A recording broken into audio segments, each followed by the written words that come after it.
The sky above New Chicago tore open at 6:14 in the morning, not like clouds parting, like skin splitting.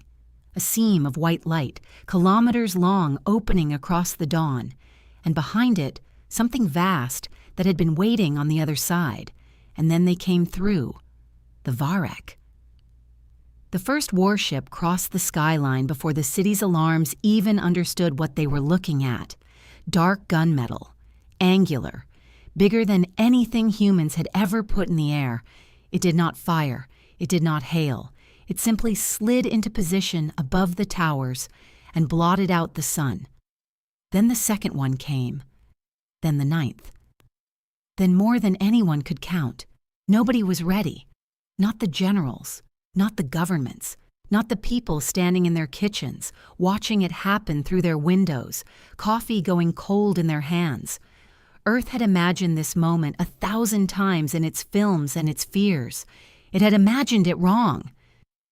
Except, maybe, for one girl. 3 districts down, below the towers, in the part of the city the cameras never pointed at, who didn't even know it yet. This is the story of Kira Voss. 17 years old, no family worth mentioning, no money, no status, no record anyone would bother to keep. A girl the world had already decided did not matter. She had spent her whole life being looked through. Teachers who forgot her name, employers who paid her last, people on the street whose eyes slid off her like she was a smudge on glass. If you had asked anyone in the gutter district who Kira Voss was, most of them would have had to think about it. And that is exactly the part of this story that matters, because when the Varek came, when the most advanced army in the galaxy crossed the sky to take this planet apart, they did not come for the cities. They did not come for the armies. They came looking for something rarer than that, something only a handful of people on Earth would ever carry. And the morning the fleet arrived, something woke up. Inside the girl nobody could remember, something only she could see, something that had been waiting for her, longer than she had been alive. Kira lived in the gutter district. That's what everyone called it. The name was an insult that had simply become an address. 3 floors above a collapsed metro station, in an apartment that smelled of rust and old cooking and the damp that never fully left the walls. She had lived there alone for 2 years. Before that, it doesn't matter. There are stories that are just a list of people who left. She worked double shifts at the logistics depot, sorting salvage for a war effort that hadn't officially started yet but somehow already needed bodies. And every day, without fail, the same group from the upper levels made sure she knew her place. They called her Ghost, because in their words, she left no mark on the world. She just passed through it. Quiet, gray, forgettable. What Kira never told them, what she never told anyone, was that the name didn't even hurt the way they wanted it to, because she agreed with it. She had spent 17 years feeling like she had been set down in the wrong life, like there was a version of her standing somewhere else entirely. And this one was just the shadow it cast. She didn't have a word for that feeling. The system would give her one, later. The Varek arrived with no warning and no ultimatum. They didn't negotiate. They didn't announce themselves. They didn't ask the planet to surrender. They simply began, dismantling Earth's defenses, city by city, in a silence that was somehow worse than any sound. Satellites went dark. Power grids buckled. Whole command structures stopped answering at once, as if a hand had reached down and switched them off. Within 72 hours, 17 nations declared martial law. Within a week, the survivors of a dozen broken armies were folded into one banner, a unified Earth Defense Corps, pulling in anyone over the age of 16, anyone able-bodied, anyone willing, anyone left. The recruitment posters went up overnight, gray and red bolted over the advertising that used to sell people things they didn't need. Defend, enlist, survive. Most people saw them and looked away. Survival for most of the gutter district had always meant keeping your head down. Kira Voss saw them and felt something stir in her chest. Not courage. Not yet. Something older than courage. Something that had been asleep so long she had stopped believing it was there. She didn't enlist that day. She wasn't ready. The thing inside her was almost. It happened in the depot loading bay. Of course it did. The places that change your life are rarely the ones you would choose. 3 of them. Same as always. The same 3 who had decided a long time ago that humiliating her was simply part of the day. They took her pay voucher, a week of double shifts, printed on a slip of plastic, and they threw it into the drainage channel that ran along the bay floor. Gray water, a meter deep, cold enough to steal your breath. Go in after it, they told her. If you want to eat this week. She went in after it. She always went in after it, because pride is a luxury, and luxuries are for people who can afford to be hungry. Waist deep in cold gray water, voucher already closing in her fist, she was not thinking about them. She wasn't even angry anymore. Anger, like pride, costs more than it pays. She was thinking about what she would cook when she got home, whether the heater would work tonight. The small arithmetic of one more day survived. That is what her life had become. Planning the next small survival. Never looking up. And then, everything stopped. It was not a sound, not a feeling. Nothing she had a name for. A shift, like a frequency she had never heard before. Being tuned for the very first time into existence. Like the universe clearing its throat in a room she didn't know she was standing in. Soar. She stopped moving. The water was still cold. The voices above her were still laughing. But all of it, the bay, the cold, the 3 of them, went very, very far away. As if someone had turned the world down to make room for something else. Because something was happening to her vision. At the edges first. Just light, just lines, like the world was being outlined, like a hand she couldn't see was drawing careful borders around things she had looked at her whole life and never once truly noticed. Her own hands pale under the water, the oil-slick surface, the rhythm of her own heartbeat suddenly visible to her, like a number she could almost read. She could feel all of it, at once. Every input she had spent 17 years learning to ignore. And then, a sound with no source, not in her ears, not in the water, somewhere, deeper, like a door, in a room she did not know she had, beginning to open. The interface came in pieces, not all at once, not like a light switching on, more like a signal, finding its way through interference, each fragment resolving out of nothing, holding for a heartbeat, then sharpening. First, just a line, a thin arc of blue-white at the very corner of her vision. She blinked. It stayed. She turned her head. It moved with her. Not on the world, but on her sight, anchored to her, not to the room. Then text, faint, the way frost forms on glass, not drawn but arriving, scanning.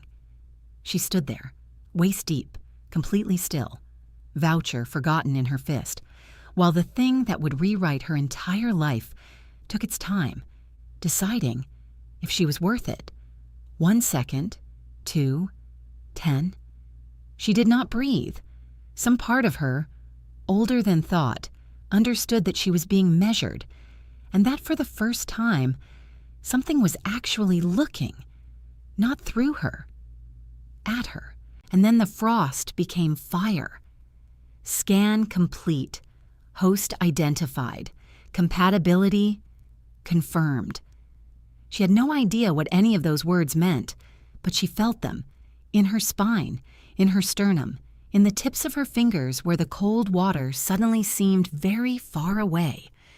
Whatever this was, It had been looking for someone, and it had found her, in a drainage channel, covered in gray water, holding a soggy pay voucher worth 1 week of food. If she had been the kind of person who still let herself laugh, she might have laughed. Instead, she just stood there, dripping, as the impossible arranged itself politely at the edge of her sight, and waited for her to catch up.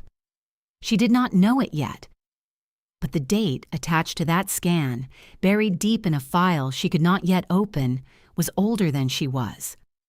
The system had not found her this morning. It had only finally been allowed to say hello. System initialization complete. Host confirmed. Welcome. Kira Voss, your trial begins now. She scrambled out of the water, heart hammering against her ribs like it wanted out. The laughter above her stopped. She looked around. The fluorescent lights, the stacked crates, the 3 of them watching her climb out, soaked and shaking. They saw nothing. Absolutely nothing. To them, she was just a wet girl having some kind of episode in a drainage ditch, already a story they'd tell, already funny. But in Kira's vision, the world had layers now, blue-white panels floating in the air, clean lines, a soft glow, hers and only hers. The cold didn't matter, the laughing didn't matter. For the first time in 17 years, she was looking up. Her name sat at the top of the display. Kira Voss, age 17, and below it, a grid, strength, agility, perception, willpower, endurance, every single one, showing a number. Small numbers, numbers that would have embarrassed most people. The stats of a malnourished 17-year-old who hauled crates and didn't sleep enough. But to someone who had spent her whole life feeling like a smudge, the world kept trying to wipe away. To see herself, measured, catalogued, written down, confirmed as real. Nah, it hit harder than any number had a right to. Somebody, somewhere, in some language she would never hear, had finally bothered to write her down. She pressed a wet hand to her sternum, over the place where she could feel her own heartbeat ticking up in a corner of the display. And for 1 second, in a drainage bay that smelled of rust and rot, Kira Voss felt something she could not remember ever feeling. She felt seen. Her class showed as one word, unassigned. No path locked in, no direction chosen, no box the world had already put her in. And the system seemed to understand that this was exactly as it should be, because in the corner of the display, a single prompt blinked, quietly, patiently, like it had been holding this question for a very long time. First quest available. Accept? She thought, yes, and the world changed. Not the loading bay, not the crates, not the lights, not the 3 people still watching her drip. Those stayed exactly as they were. But Kira Voss changed. Because here is the thing about the system. The thing it would take her a long time to understand. It did not choose the strongest person in the room, or the richest, or the most prepared, or the most ready. It chose the person with the most left to become. And it had calculated something about this soaked, forgettable girl in a depot ditch, something she would not understand for a long, long time, that the gap between who Kira Voss was and who she could become was wider than anything it had ever measured. The first quest was simple, almost insultingly so. Stand your ground, do not retreat from this location. For 60 seconds. Reward, skill unlock, body hardening, passive, rank 1. The 3 from before were still there, still watching, already bored of her, already turning to leave. One of them gave her a shove on the way past, lazy, automatic, the way you'd swat at something small. And for the first time in her life, Kira Voss did not step back. She felt something move through her body, heat, pressure, like her bones were being quietly rewritten from the inside, The shove landed. She didn't fall. She didn't flinch. She didn't move. The boy actually blinked. 60 seconds, a countdown only she could see. Quest complete. Skill unlocked. They looked at her differently then. Not with respect. It wasn't that. It was something quieter. Something they wouldn't have had a word for either. Uncertainty. She picked up her voucher, walked past all three of them without a word, and left them standing in the bay, wondering why the ghost suddenly felt heavier. That night, she sat alone in her apartment, soaked clothes drying over the broken heater, and learned how to read her own system. There were menus, skills, a quest log, a map of herself she had never been allowed to see. And in the corner of the interface, a tab, locked. One word, origin. She tried to open it. The display didn't refuse her exactly. It simply answered, not yet. She tried again. Same answer, not yet, like a promise or a warning. She couldn't tell which. She didn't know, couldn't have known, that behind that locked tab sat 12 sealed entries, 12 doors, a map of what she actually was, written by something that had known her before she was born. She only knew that, for the first time, she had a question that felt bigger than rent, bigger than survival, and that whatever was on the other side of that door was the real reason the sky had torn open. She fell asleep with the blue glow still faint on her face. That night, the Varek hit the gutter district. Not a major strike. The records would later call it a probe, a test, enough to collapse 2 blocks and kill 14 people. But here is the part that never made the records. As the strike craft swept low over the rubble, a beam of pale light raked across the district, a scan, cold and methodical, cataloging the ruin. It passed over Kira, and it stopped. Just for a moment, half a second, a single sweep that lingered on one soaked girl pulling herself upright in the dust, as if it already knew exactly where to look. Then it moved on, and the craft climbed back into the dark. She told herself it was nothing, a trick of the light, adrenaline. The system, hovering at the edge of her vision, said nothing, but it logged it. And 18 years would turn out to be a strange amount of time for an accident to wait. She should not have been strong enough for what she did next. She knew that, even as she did it.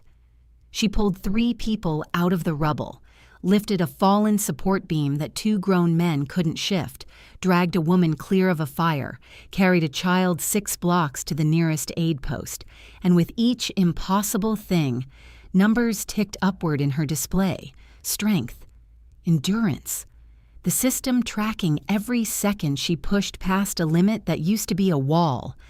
Body hardening, it turned out, was not just for standing still. When the dust finally settled, an Earth Defense Corps officer was standing in the ruined street, looking at the damage, then looking at her, at the beam she shouldn't have lifted, at the way she wasn't even out of breath. "How old are you?" he asked. "Old enough," she said. She didn't know then what she would find in that military, didn't know there were others out there who had received something they couldn't explain, didn't know that the Varek had not come for the planet at all, that they had come for the handful of people scattered across a dying world who carried a system, people exactly like her. The recruitment office was a converted warehouse 3 streets over. She stood in the queue for an hour before she reached the desk. The officer behind it barely looked up, just slid a form across the scarred metal. Any prior training? No. Any special skills? Huh? She thought about the blue interface still hovering at the edge of her sight, still tracking her, still waiting, patient as a held breath. "Some," she said. She signed her name at the bottom, Kira Voss. Small letters. The first official record of her the world had bothered to keep in years. And in that exact moment, the system updated. New environment detected. Military active zone. Quest chain unlocked. Soldier's trial. 7 stages. Origin. Entry 1 of 12. Unlocked. She stopped, the pen still in her hand. The Origin tab, the locked door, the one that had only ever said, "Not yet," had opened. Just a crack. Just one entry of 12. 3 words. You were chosen. Kira Voss read it twice. Then she set the pen down, picked up her papers, and walked out of that office into a world that had no idea what it had just armed. That was episode 1 of Kira, System Awakened, a forgotten girl in a flooded ditch, a system that had been waiting 18 years to say her name, and a war that was never really about the planet at all. Kira's story is only beginning. The soldier's trial has 7 stages. The Origin tab has 11 more doors, and the Varek already know what's behind every one of them. They read her file long before she could. But here is the thing she doesn't know yet, the thing that changes everything in episode 2. She was never the only one. Somewhere out there, the system chose someone else too, and he already knows exactly who she is. If you want to follow her all the way, subscribe. New episodes drop weekly. Episode 2 is already on its way, and the system is about to make everything considerably harder.